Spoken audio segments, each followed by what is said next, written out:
Hey everybody, good morning. It's Monday.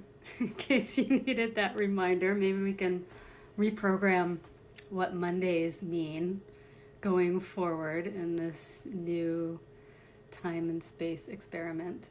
Um, so this morning, I want to talk about fear and the immune system. And I'm going to be talking about these in a combination of um, Western medicine and Ayurveda. This is actually one of the places where the two align really easily. So, reducing fear, boosting immunity. Fear and the immune system have an inverse correlation between them, which means if fear goes up, the immune system is suppressed. When fear goes down, the immune system thrives. So whether we're talking about Western medicine where there's a stress response and our bodies secrete cortisol, the stress hormone, and that suppresses your number of viral fighting cells, or in Ayurveda where fear has certain qualities to it. Fear actually creates a variability in how the cells respond.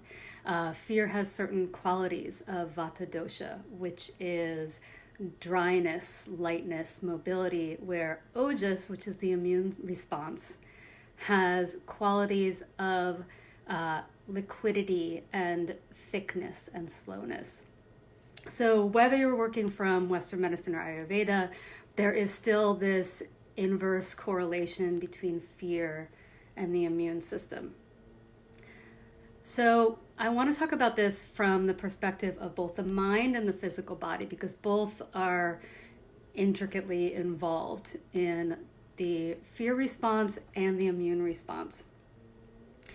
So first I want to talk about the mind, and the mind's role in fear and the language that how we talk to ourselves and the thoughts that we have very quickly affect the chemical cascades that move through our body.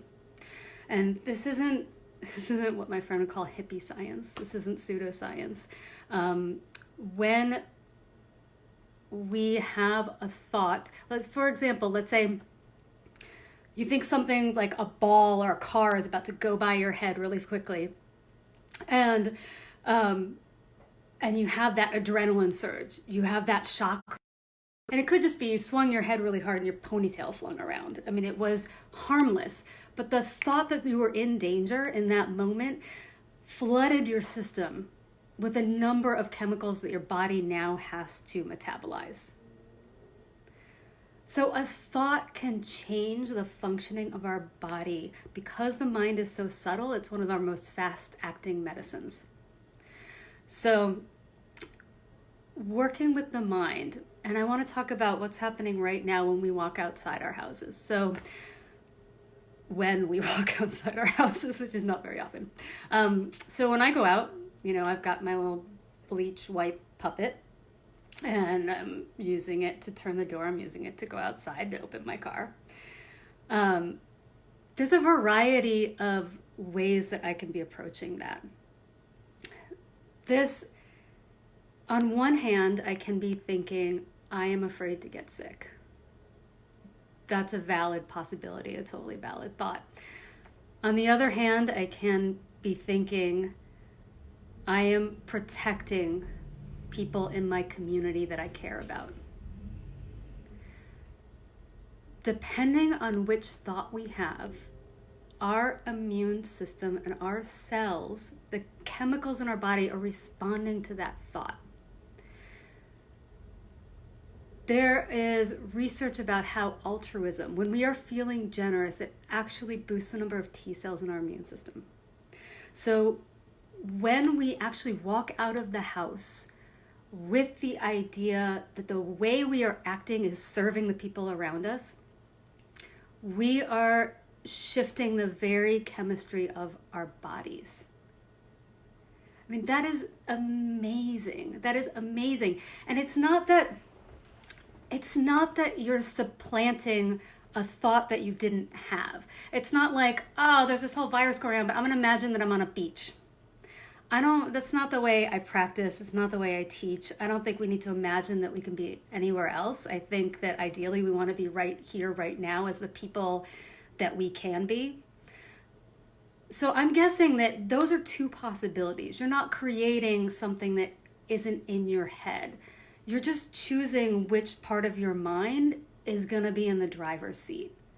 You're not taking a new, totally unrealistic thought. It's not sticking your head in the sand. It's not playing ostrich, and it's not playing possum.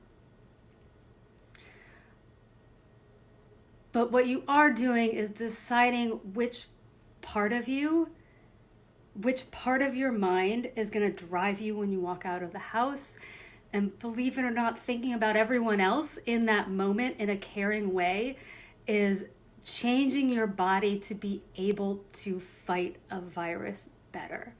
I mean, that's amazing. That's like our pharmacy coming straight from our hearts. So working with the language that we use, because no one in the history of the world has ever, I see a couple massage therapists on here, so you're going to love this. So no one in the history of the world has ever relaxed from someone yelling at them to relax. Same thing with fear. No one becomes not afraid by someone going, don't be afraid.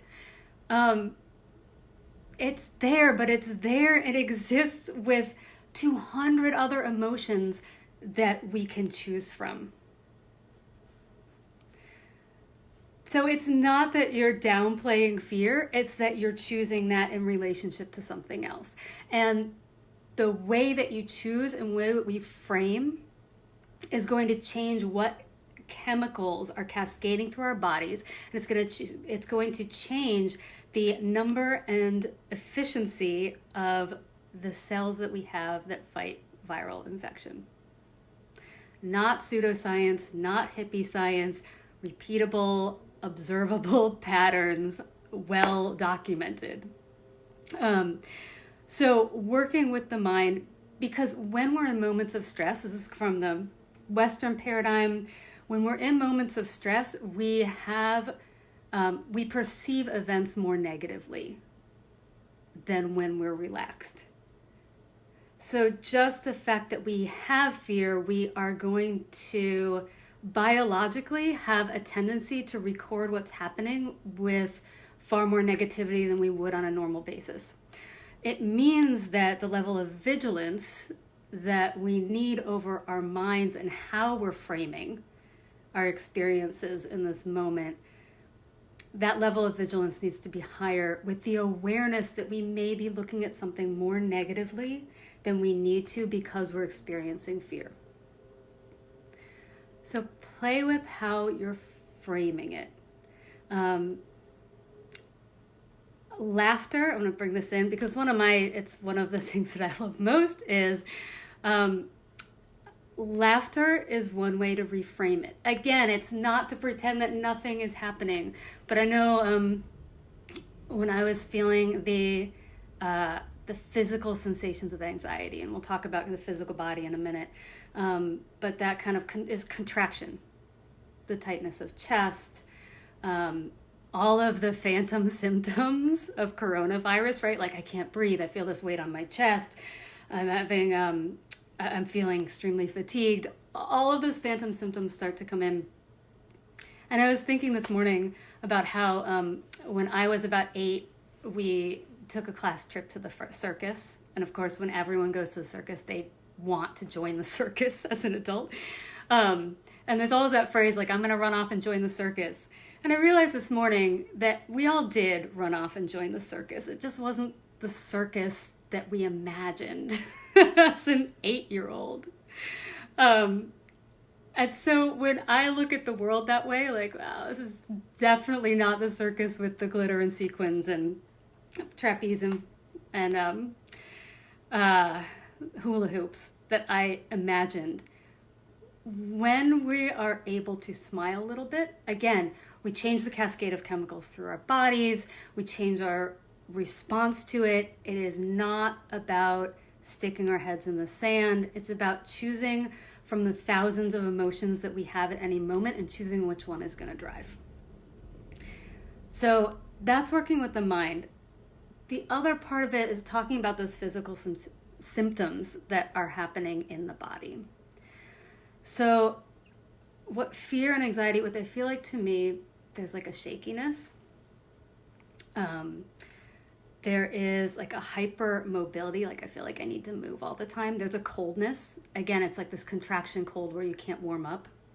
There's a shallow breath. There's kind of the pressure on the chest, upset stomach, which means you're either running to the bathroom or you haven't gone in days. And just that feeling of kind of quickening.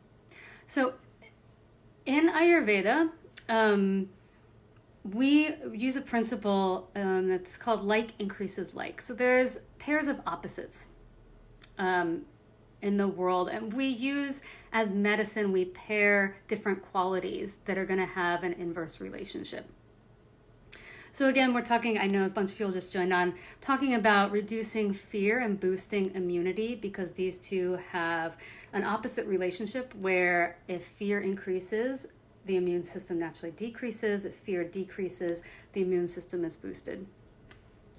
In the physical body, we want to introduce the opposite of those feelings. So because there is this coldness and this shakiness, I don't want to take your coffee away from you because I know it's like a really comfort vice. You may want to think about decaf during this period. Things that create that sensation of tightness, things that create that sensation of cold, things that create that sensation of excessive movement are going to exacerbate the symptoms of fear and anxiety.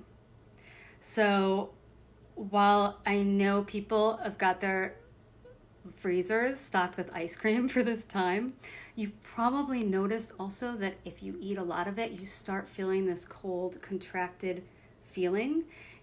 We go towards foods like that when we're feeling stressed out, when we're feeling anxious, because they're very heavy.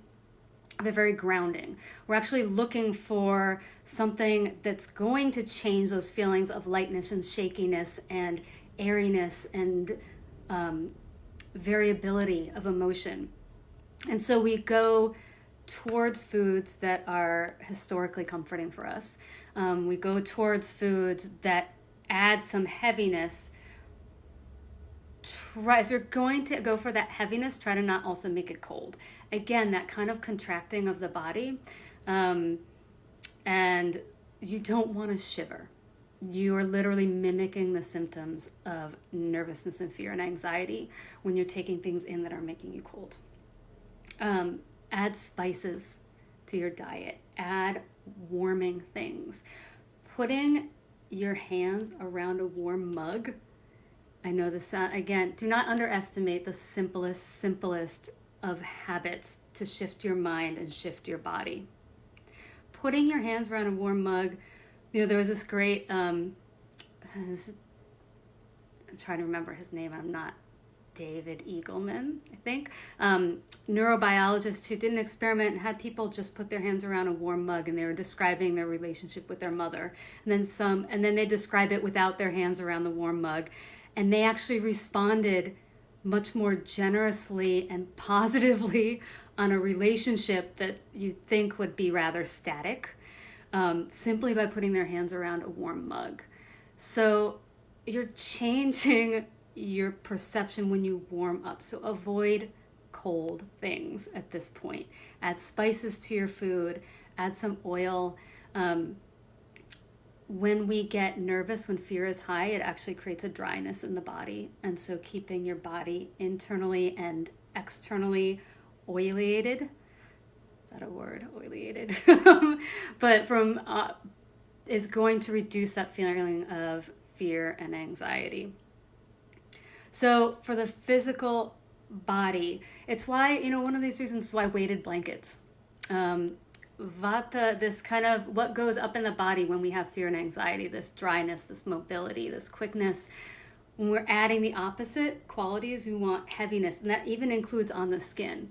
So that's why weighted blankets are amazing for anxiety. It's why placing the warmth of your hand and the weight of your hand on your chest or on your belly, why that feels so calming.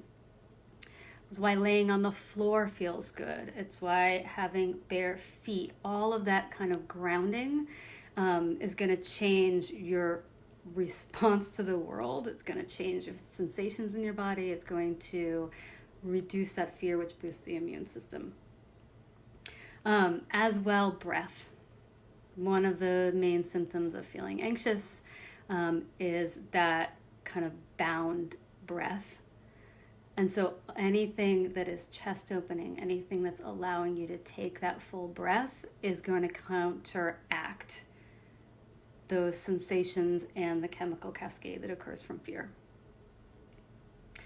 So adding to that, I think we talked about food-wise, some oil, try to avoid the cold. I know you love the ice cream. If you want to eat it, like at least eat it during the day and not at night so you're all contracted, and so at least it's warmer outside depending on where you live.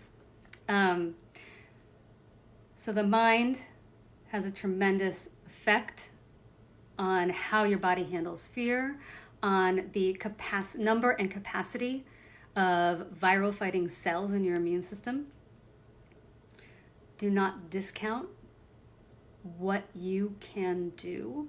I'm seeing who's on here, and I know a lot of us are kind of like fight the system people. If you want to do active rebellion in this moment, initiate your own pharmacy. Ignite your inner pharmacy. We have tremendous capacity to change our physical cells through our lifestyle, through our thoughts, through our foods. We have tremendous capacity to do that. So please don't underestimate your ability to choose, to avoid the instant reaction, and to choose which part of you is going to guide you through this experience. And depending on which part of you choose, and it's not like you choose once and you're like this character all the time, we choose moment by moment. So moment by moment, when you are choosing which part of you is in the driver's seat, you are chemically altering your body. So find your medicine. I hope this is useful. I'm going to do a couple more of these this week. I'm going to do one on Wednesday about the humble black peppercorn, which is really one of your best friends right now. And another one on an Ayurvedic formula that I want to talk about that is one of the few that I recommend to almost everybody. So I've got a couple of those coming up this week. If I hope this is useful to you, good luck out there. Blessings. Have a wonderful day, everybody.